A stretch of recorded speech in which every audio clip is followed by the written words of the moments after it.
Well, what colors do you see?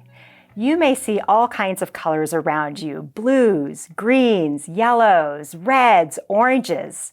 But what would happen one day if you could only see black and white?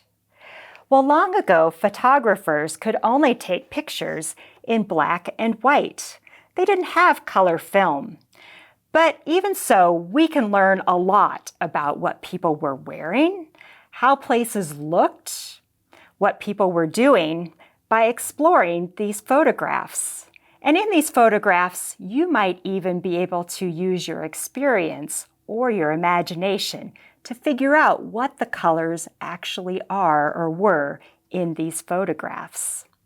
Well, we have a lot of photographs in the collection at Vesterheim Museum, and I'd like to share just a few of those with you. Maybe you can help me guess what colors are in these photographs. Now, this is a black and white photograph of a child, but maybe you can decide, or you could figure out what color of socks the child is wearing. Now, the child has some striped socks, but can you use any clues to guess what colors those stripes might be? What about the child's hair? It's pretty light. It's not very dark. So I'm going to guess that it's blonde, but maybe you would guess that it's red. And what about the child's collar? It looks pretty light, so I'm going to guess that that is white. Well, here's another kind of fun photograph here. This is a photograph of some ladies from long ago, and they are eating bananas. I'm guessing you might know what color a banana is. Now, all of these ladies have really dark hair, so I'm going to guess that they have brown or black hair. And some of them have some very dark clothes on. So maybe they're wearing dresses that are dark blue or dark brown, or maybe even black. Well, this is a photograph that maybe looks like a photograph you have in your family if you've ever gotten together for a family reunion or just a big celebration. Here's a group of people standing in front of a house. And they've gathered there perhaps to take a photograph of the whole family, or it looks like it might be a very special occasion for them. If you look really closely at the photograph, you will see a flag, an American flag. Do you know or do you remember what the colors are of the American flag? There are also some details on the house.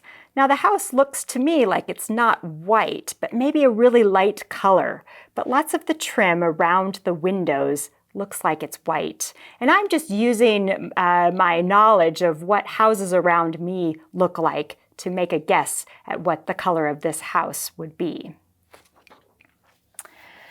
This is a photograph of a woman, and she is peeling apples. What color of apples do you think she is peeling?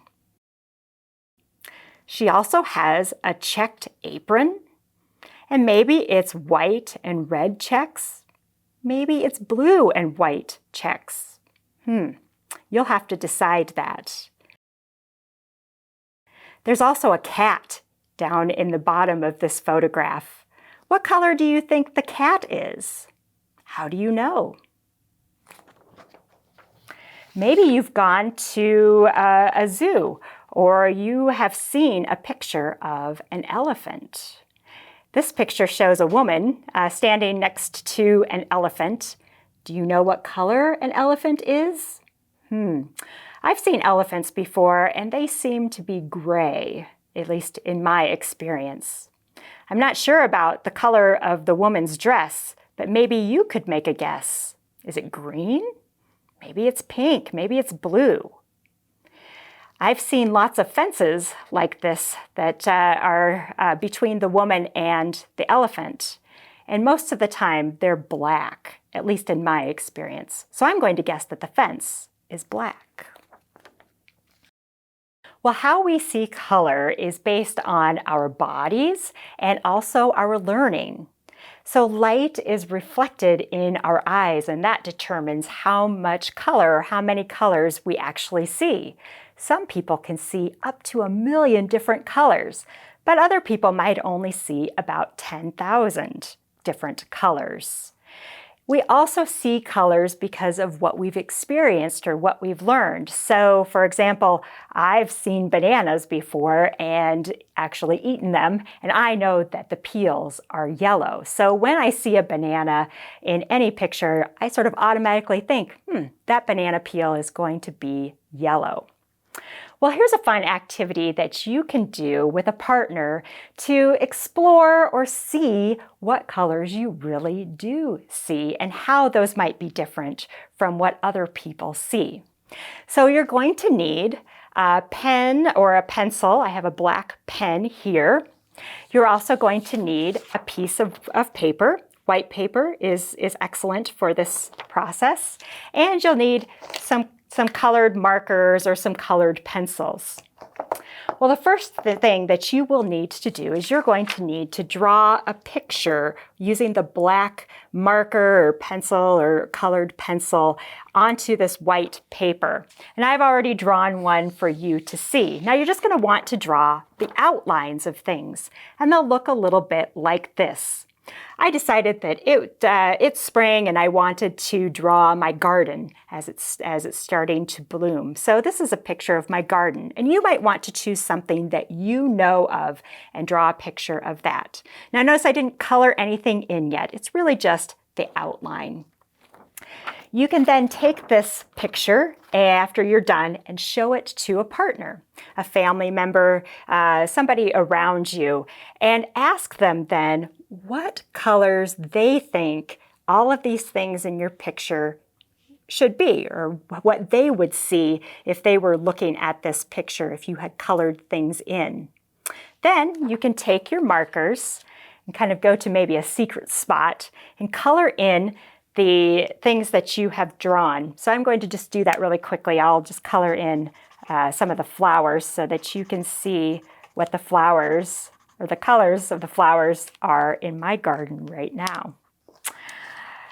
So then you can color in a little bit like this here and color in all of the things, and then you can show this to the person that you shared the picture with to begin with and figure out, are the colors the same as they said that they would be? Are they different?